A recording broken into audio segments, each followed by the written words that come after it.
안녕하세요, 섭입니다. 이번에는 이 지퍼 슬라이더 끝에 붙는 지퍼 손잡이를 만들어 볼까 합니다.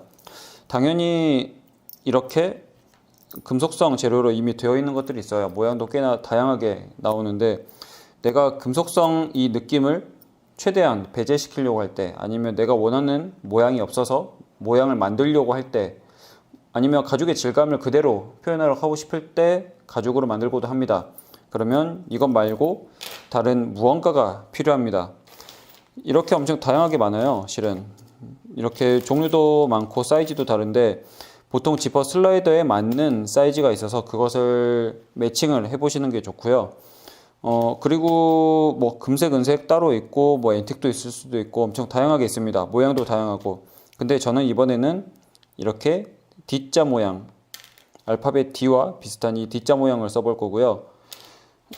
거기에 맞춰서 도안도 준비했습니다. 여기서 포인트는 이거죠. 이 안쪽에 가죽이 들어가야 되기 때문에 가죽이 들어갈 이 부분에는 이렇게 사이즈가 얼추 맞아 떨어지는 게 좋습니다.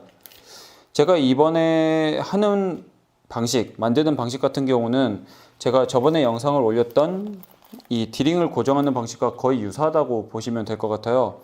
그래서 이거를 보신 분들은 약간 스킵을 하면서 빨리빨리 보셔도, 아, 여기서 이런 것만 조금 다르구나, 이렇게 적용하면 되겠구나 라고 보시면 될 것 같고요. 제가 이 지퍼 손잡이를 만드는 영상을 처음 보신 분들 같은 경우는 이것을 보시고 나서 이 디링을 고정하는 방식을 보시면, 비슷하게 닮아 있으면서도 어떤 원리인지 알겠구나, 어떤 순서인지 알겠구나 라고 아실 수가 있을 겁니다.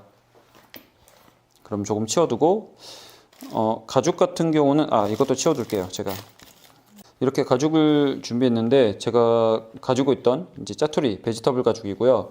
이거는 제가 조금 대충 자를 겁니다. 대충. 지금 이 도안보다 조금씩 크게 해서 대충 자를 거고요. 이렇게.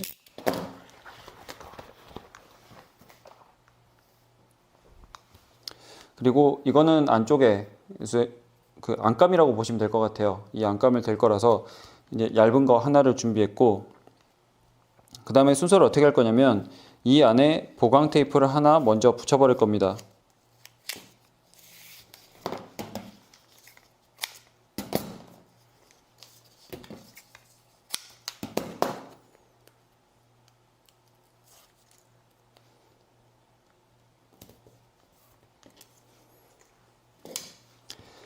이렇게 하고, 이 도안으로 설명을 드리자면 이 안쪽에 특히 이 부분에서 이 보강 테이프가 들어가 있어서 잡았을 때 늘어나지 않게끔 처리를 해주는 거고요. 그 다음에 이 보강 테이프가 따로 떨어지지 않게끔 이 부위만큼, 이만큼은 이 안감을 살짝 붙여줄 겁니다. 그러면 이 가운데쯤 붙인다고 보시면 되겠죠.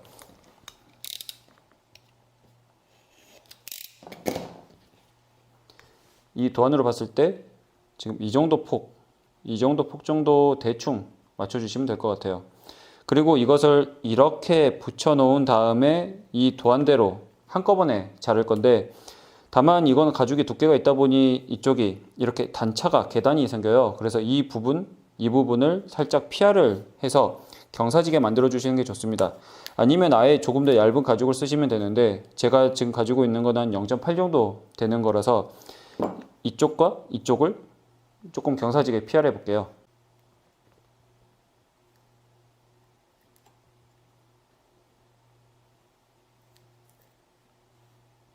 자, 이렇게 보시면 이쪽과 이쪽을 조금 경사지게 얇게 피하를 했고요. 이것을 여기다가 이렇게 붙여버릴 겁니다.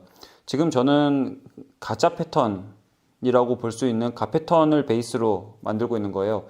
어느 정도 해놓고 나서 한꺼번에 재단을 하려고 이렇게 작업을 하고 있는 겁니다.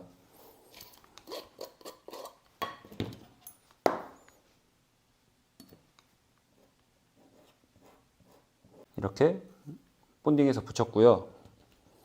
이것을 이렇게 되게끔, 이 가운데 쪽이 이 디링, 조그만 디링이 걸리는 쪽이라서 이 가운데 쪽에 얼추 최대한 맞춰서 그린 다음에 재단을 할 겁니다. 이제 정식으로 재단을 하는데 이것과 보강 테이프가 따로 들어가 있는 것보다는 붙여놓고 한꺼번에 재단을 하시는 게 조금 더 나으실 수도 있어요.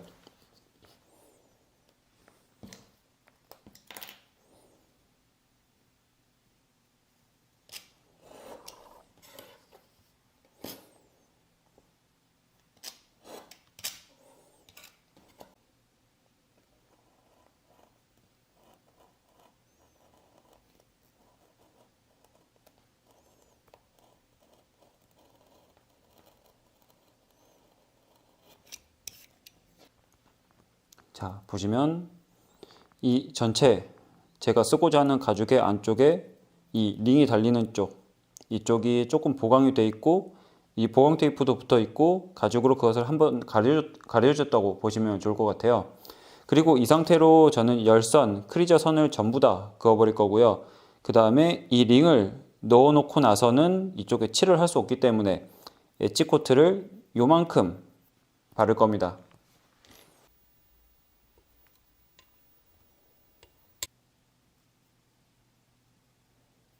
어떤 걸 할 거냐면 제가 이때 디링을 고정하는 이 탭을 만들 때 이 볼륨감을 넣어줬었죠.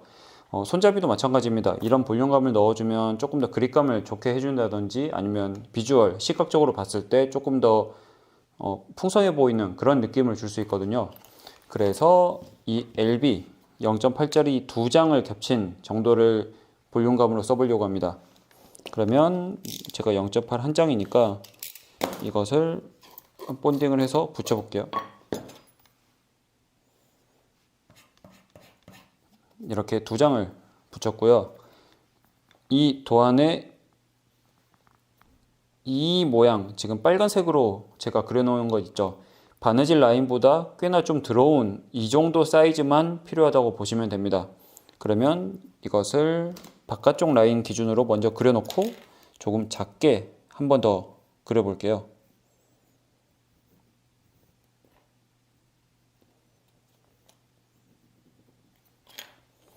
이게 실제 만들어질 사이즈라고 보면 이것보다 조금 작게 한 번 더 그리는 겁니다.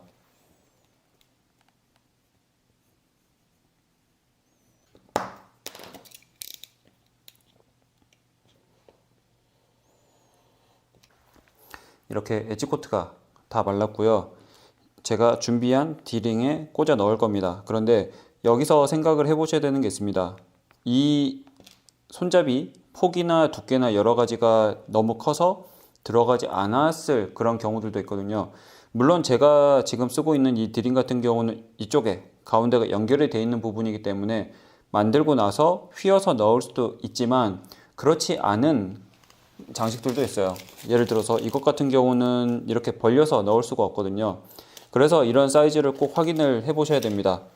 만약 내가 조금 더 큰 것을 그 작은 사이즈에 만들고 싶다고 하면 이런 방식을 쓰시는 것도 방법이에요. 이것과 같은 거라고 보시면 되는데 두 개를 분리해서 만드는 거죠. 그래서 한쪽이 이렇게 조금 들어가 있는 상태에서 이렇게 되고 여기서 덮어져서 이런 식으로 마무리가 되는, 그리고 이쪽은 꼭 바느질을 당연히 해줘야겠죠. 그래서 이렇게 만들면 내가 원하는 모양을 만들 수가 있습니다. 그런데 저 같은 경우는 지금 이 디링의 안쪽 내경이 한 6에서 7mm 정도 되는데 여기에 아마 거진 딱 들어가는 사이즈 정도 될 거예요. 약간 구겨서 넣으면 넣을 수가 있거든요. 그래서 이걸로 한번 해보겠습니다. 이렇게 넣었고요. 이래도 정말 빡빡했어요. 좀 너무 빡빡해서 아마 이 링을 벌려서 하거나 이것처럼 하는 게 좀 더 나았을 수도 있을 것 같은데, 그래서 이게 제가 사이징 해놓은 마지노선이라서 그 마지노선은 각자 테스트를 해보고 샘플링도 해보면서 찾아보시면 좋을 것 같아요. 이 상태로 저는 이것을 이렇게 붙일 겁니다. 이렇게 본딩해서 붙여서 이렇게 고정하고 이렇게 붙여버리면 되겠죠.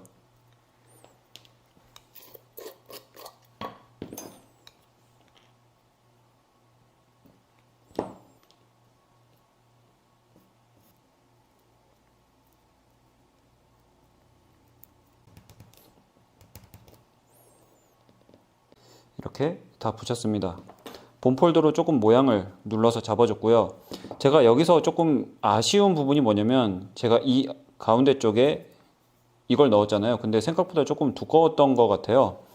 이 겉에 쓴 게 1.3mm 정도 되는데 이게 한 0.8에서 9 정도 지금 되는 두께라 조금 더 얇은 것을 쓰거나 아예 네, 정말 꽤나 얇은 것을 하나 더 떼어주는 게 차라리 좋을 것 같아요. 그래서 조금 뭉툭한 느낌이 있긴 합니다. 이런 부분은 각자 조금씩 샘플링 테스트 해보시고 이 정도 두께면 괜찮겠구나 라고 생각을 해보시면 좋을 것 같아요. 그러면 저는 이 상태로 나머지를 구멍을 뚫어서 바느질을 한번 해보겠습니다.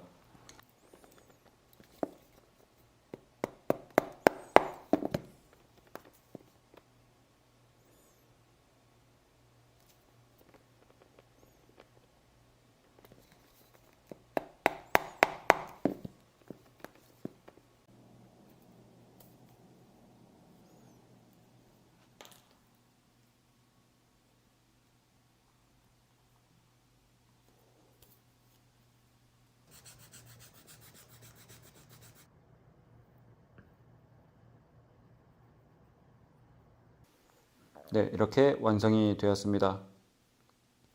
보이시죠? 엣지 코트를 칠했는데 아직 완전히 다 마르지 않아서 갈아내고 한 번 더 칠을 해야 될 것 같아요. 엣지 코트를. 근데 이 정도 느낌 정도 난다라고 보시면 될 것 같습니다. 그러면 이렇게 쇠로 되어 있는 것과는 조금 다른 느낌을 줄 수가 있고요. 내가 원하는 느낌, 원하는 사이즈를 생각보다 자유자재로 조정해서 만들 수가 있습니다. 그리고 아마 이것을 처음 보셨을 때 조금 간단하게 생각을 하셨을 수도 있을 것 같아요. 그런데 제가 지금 이렇게 하고 있는 방식 같은 경우는 누차 보여드렸던 이런 디링을 다는 방식과 마찬가지로 당기는 힘을 지속적으로 받는 부분이기 때문에 조금 더 튼튼하게 내구성 있게 만들어 주시는 게 좋고요. 그것 때문에 이렇게 조금 더 많은 공정을 들여서 만들고 있습니다. 아마 참고를 해보시면 처음에는 어려우실 건데 이게 한 번, 두 번 반복을 해보시다 보면 생각보다 수월하게 하실 수가 있을 거예요. 그만큼 내가 만든 것에 가치를 조금 더 더해주는 방식이라고 보시면 좋을 것 같습니다. 다용도로 활용해 보시고 이것저것 조금 더 재미있게 해보시면 좋을 것 같습니다. 다음에는 다른 영상으로 찾아오겠습니다. 감사합니다.